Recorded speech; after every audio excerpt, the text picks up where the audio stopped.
Hello guys, welcome back my YouTube channel EP classes. और आज हम पढ़ेंगे क्लास 10 के चैप्टर 2.2 के क्वेश्चन नंबर फर्स्ट। चलिए इसको स्टार्ट करने से पहले क्वेश्चन थोड़ा सा एक रूल है, इसको ज़रा सा हम समझ लेते हैं तो ज़्यादा बेस्ट होगा।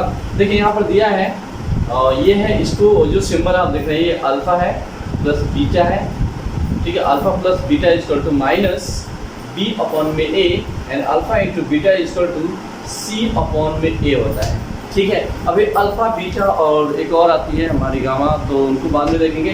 फिलहाल हम पढ़ेंगे अल्फ़ा और बीटा के मदद से हम अपना काम करेंगे, ठीक है। तो ध्यान रखिएगा बस alpha plus beta is equal to minus B upon में A and then alpha into beta is equal to C upon में, राइट। अब क्वेश्चन ये उठता है कि सर ये बी ए एंड सी कहाँ से मिलेगा, तो इधर आता है। देखिए ये क्वेश्चन एक मैंने पहला इसको राउंड कर रखा है, उसका दूसरा मैं कराऊंगा। देखिए यहाँ पर है, यहाँ पर जो भी ये दिख रहा है आपको, ये ए, यहाँ पर है ये बी और ये सी, लेकिन आपको जो ए और बी जो इसमें से रखना है, इसके साथ जो डिजिट्स होंगे, जैसे यहाँ पर हो सकता है यहाँ पर 1 है, यहाँ पर 2 है, यहाँ पर 8 है। तो यहाँ पर जो ये 1 है ना, ये आपके लिए ए होगा। यहाँ पर जो माइनस का 2 दिख रहा है ये आपके लिए बी होगा, और ये जो है यहाँ पर दिख रहा है ये सी होगा, ठीक है। इसकी ज़रूरत हमें जब पड़ेगी जब हम अल्फा प्लस बीटा जब क्वेश्चन को हम करेंगे, ठीक है। तो इस क्वेश्चन को करने से पहले इस क्वेश्चन को समझना जरूरी है। तो चलिए हम इसको ज़रा समझते हैं कि ये क्वेश्चन क्या बोलना चाह रहा है, क्या हमसे रिक्वेस्ट कर रहा है, यू नो। चलिए देखिए क्वेश्चन बोल रहा है कि निम्न द्विघात बहुपद के, और द्विघात बहुपद क्या होता है, एक ऐसा बहुपद जिसके जो x या y जो भी होते हैं उसकी पावर 2 होता है, ठीक है। उसे द्विघात बहुपद का, द्विघात मतलब 2 बार लिखना है, ठीक है। के शून्य, इनके शून्य हमें ज्ञात करना है, और साथ में क्या करना है, उसका कंडीशन भी डाला है, साथ ही साथ गुणांकों के बीच संबंध की सत्यता ज्ञात की है कि भाई इसके अंदर किस तरह की मतलब गुणांक किया गया है और वो कौन सी डिजिट्स हैं, ठीक है। जैसे हम यहाँ पर देख पा रहे हैं ये क्या है, यहाँ पर 1 है तो 1 किसका गुणांक है, एक्स स्क्वायर का है, हमें ये लिखना होगा। -2 क्या है, तो एक्स का गुणांक लिखना पड़ेगा, ये किसी का नहीं है तो ये क्या होगा, ये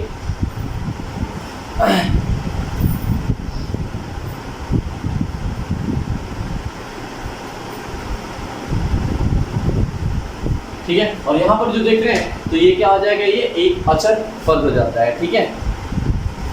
उसके बाद थोड़ा सा और समझ लेते हैं। देखिए यहाँ पर जो भी x, y, z, a, b, c जो भी होते हैं इनको चर बोला जाता है, और उसके में जितने भी नंबर जो लिखे रहते हैं इनको अचर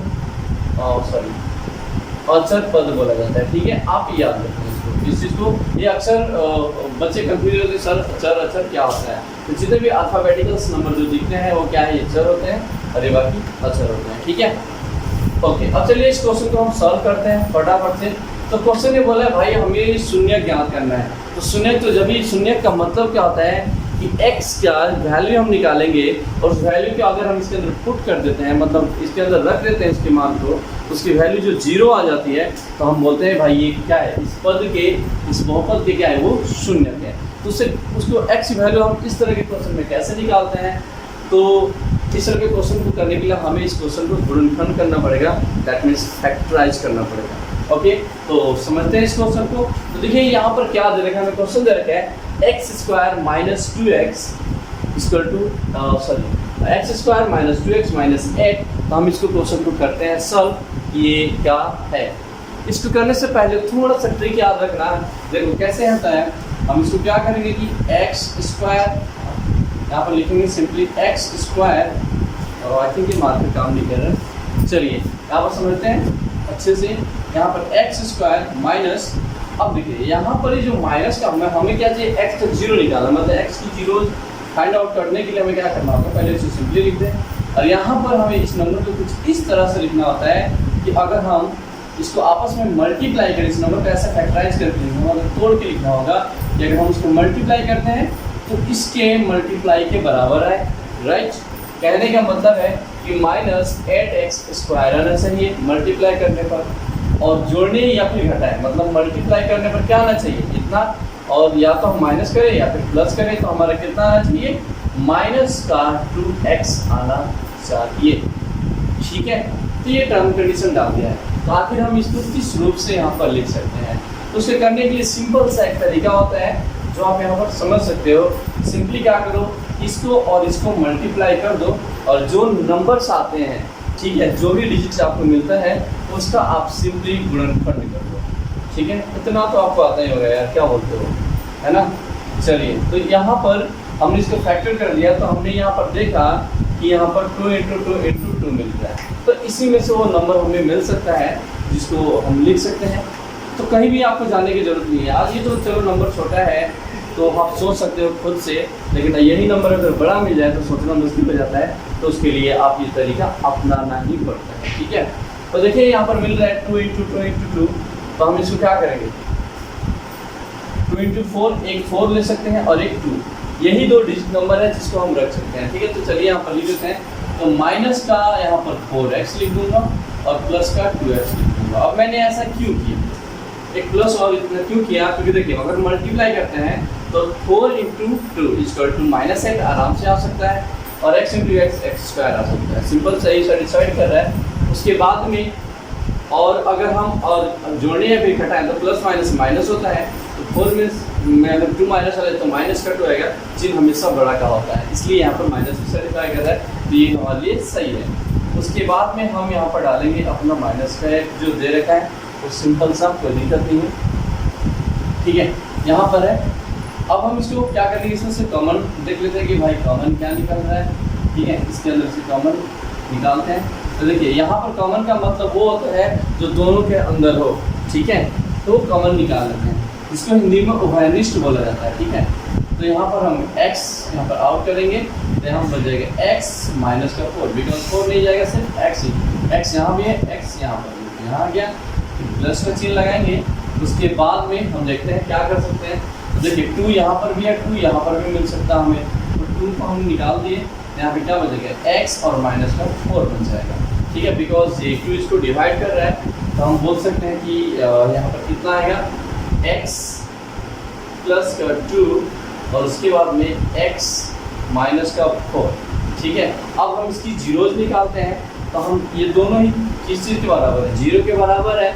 तो हम बोल सकते हैं, यहाँ पर समझते हैं ज़रा कि x प्लस में 2 = 0, दैट मीन्स x = माइनस का 2, और यहाँ पर x माइनस 4 = 0, देन x = कितना, 4। आई होप समझ में आ रहा है। तो ये है जो जीरो, जो x की जो जीरोज होंगे वो क्या हो सकते हैं, x के जीरो जो होंगे वो क्या हो सकते हैं, माइनस का 2 हो सकता है या फिर 4 हो सकता है। आई थिंक आपको समझ में आ रहा है ये वाली बात। ठीक है, ये रख सकते हैं। अब हम यहाँ पर क्या करते हैं, हम इसको मान लेते हैं, यहाँ पर हम मान लेते हैं कि अल्फा जो है वो कौन है, अल्फा माइनस का 2 हो जाएगा, एंड बीटा जो किसको मान लेते हैं, हम 4 को मान लेते हैं। ठीक है, अब हम सिंपली क्या करेंगे, अब हम इसे प्रूफ करना होगा कि भाई ये alpha plus beta minus b/a के बराबर है कि नहीं है, या फिर अल्फा प्लस बीटा इसके बराबर है कि नहीं है, और ये वाला इसके बराबर है नहीं, हमें प्रूफ करना है। अगर एक दूसरे के इक्वल हो गया तो हमने प्रूफ कर दिया जो ये क्वेश्चन बोल रहा है। ठीक है, तो चलिए सिंपली हम अपने क्वेश्चन की ओर स्विच करते हैं। चलिए हम लिखते हैं अपने रूल को, अल्फा प्लस में बीटा। ठीक है, यहाँ पर कई बार टीचर्स आपसे बोल सकते हैं, स्कूल के टीचर जो होते हैं बोलेंगे कि शून्यकों का योग, शून्यकों का योग हम इसी को बोलते हैं अल्फा प्लस बीटा। तो आप चाहो तो यहाँ पर लिख सकते, अदरवाइज कोई जरूरत नहीं है। ठीक है, इसका तो सिंपली हम रूल को डालते हैं, फिर -b/a। ठीक है, चलिए अल्फा हमारा क्या था, माइनस का 2 प्लस का 4 = 2। अब माइनस की b, यह हुई माइनस का b की वैल्यू भाई कहाँ से लाए, तो देखिए ये इसमें a है और यहाँ पर b है, तो माइनस का b कितना है, माइनस का 2 है। यहाँ पर जो b हम देखेंगे a b c, तो b कितना है, माइनस का 2 है, तो माइनस की b यहीं पर रहेगा, अपने आप में कोई दिक्कत नहीं है। और उसके बाद में ये है माइनस का 2 और a कितना है, यहाँ पर देखिए आप, जहाँ पे कोई भी नंबर नहीं रहता है वहाँ पर 1 रहता है, तो हम इसको यहाँ पर 1 लिखेंगे। तो समझ में आ रहा होगा। ओके, उसके बाद हम इसको सॉल्व करके देखते हैं कि भाई हमारा इक्वल आ रहा है कि नहीं आ रहा है। तो देखिए माइनस का 2 और प्लस का 4 = 2, बिकॉज हमेशा चिन्ह बड़ा का होता है, तो कोई दिक्कत नहीं है। यहाँ पर करेंगे तो माइनस माइनस प्लस का हो जाएगा और नीचे 1, तो 1 तो रखो या फिर मत रखो, कोई दिक्कत ही नहीं है यहाँ पर। तो देखिए यहाँ पर हम 1 रख सकते हैं। तो हमने देखा कि यहाँ पर इक्वल है, कोई दिक्कत नहीं है। तो यहाँ पर क्वेश्चन यहाँ बोल रहा था कि बीच के संबंधों की सत्यता कीजिए। तो ये हमारा प्रूव हो गया कि भाई जो अल्फा प्लस बीटा जो है वो -b/c के इक्वल है। ठीक है, साथ ही साथ में अगर कोई क्वेश्चन आपसे कर दे तो हम लिख सकते हैं यहाँ पर कि भाई जो ये 2 है वो किसका है। तो ये किसका है भाई, x का, यहाँ पर लिख सकते हैं x का क्या है, गुणांक है। ठीक है, ये x का गुणांक है। और उसके बाद में 1 क्या है, तो भाई 1x² का गुणांक है। यहाँ पर लिख देंगे 1 जो है वो क्या है, x² का गुणांक है। अदरवाइज इसकी कोई आपको ज़रूरत नहीं है लिखने की, पेपर में लिखने की जरूरत नहीं आता है। अगर आप इतना ही कर देते हो तो यही काफ़ी है। ठीक है, तो अभी रुकिए, अभी ये पिक्चर बाकी है क्योंकि अल्फा प्लस बीटा ही हमने किया है, अल्फा इंटू बीटा अभी बाकी है। ठीक है, तो इसको आप नोट डाउन कीजिए।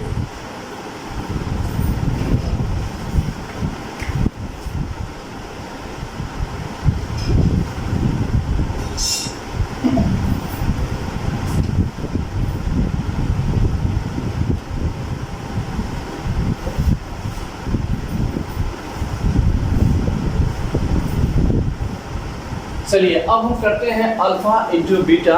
अल्फा इंटू बीटा का क्या सॉल्यूशन होगा उसको हम यहाँ पर चेक करते हैं। देखिए यहाँ पर जो दे रखा है, लिखते हैं फटाफट से अपनी, alpha into beta equal to c/a, right. अब अल्फा इंटू बीटा, अल्फा क्या है -2, बीटा कितना है 4, हमने लिख दिया यहाँ पर इक्वल टू c कितना है भाई, देखिए तो आप खुद ही देख लीजिए, माइनस का 1 है, a b c। यहाँ पर मैं लिख देता हूँ ताकि कंफ्यूजन ना हो आपको। c कितना है 8 है, 8 नहीं है, माइनस का 8 है, यहाँ पर माइनस डालेंगे। a कितना है 1 है, 1 लिख दीजिए, कोई दिक्कत नहीं है। चलिए इसको हम करेंगे तो देखिए तो कितना आ रहा है, ये भी माइनस के 8 आ रहा है ना, माइनस का 8 यहाँ पर भी है। तो हम यहाँ पर क्या बोल सकते हैं कि आप इसके हम 1 भी डाल सकते हैं, अपनी मर्जी चलती है। क्या बोलते हो, अरे रूल है मैथ का, मेरी रूल बड़ी थोड़ी चलती है। जब यहाँ पर हो गया तो हमने ये देखा कि भाई इधर भी LHS इक्वल टू RHS है ना, इक्वल टू RHS जब यहाँ पर है तो हम बोल सकते हैं कि भाई ये इसको क्या कर रहे हैं, इनके बीच की सत्यता को प्रूव कर रहा है कि भाई ये इसके इक्वल है। लेकिन मान लो पेपर में आपसे पूछे, किसी टीचर ने पूछे कि इनकी संबंध बताइए, तो हम लिख सकते हैं भाई ये क्या है, भाई यह एक अक्षर, बोलिए क्या है, पद है। ठीक है, और यहाँ पर 1 क्या है, 1 जो है वो x² का, बोलिए गुणांक है। ठीक है, आई होप कि ये समझ में आपको आया होगा। ठीक है, ओके, अब चलते हैं हम अपने क्वेश्चन नंबर,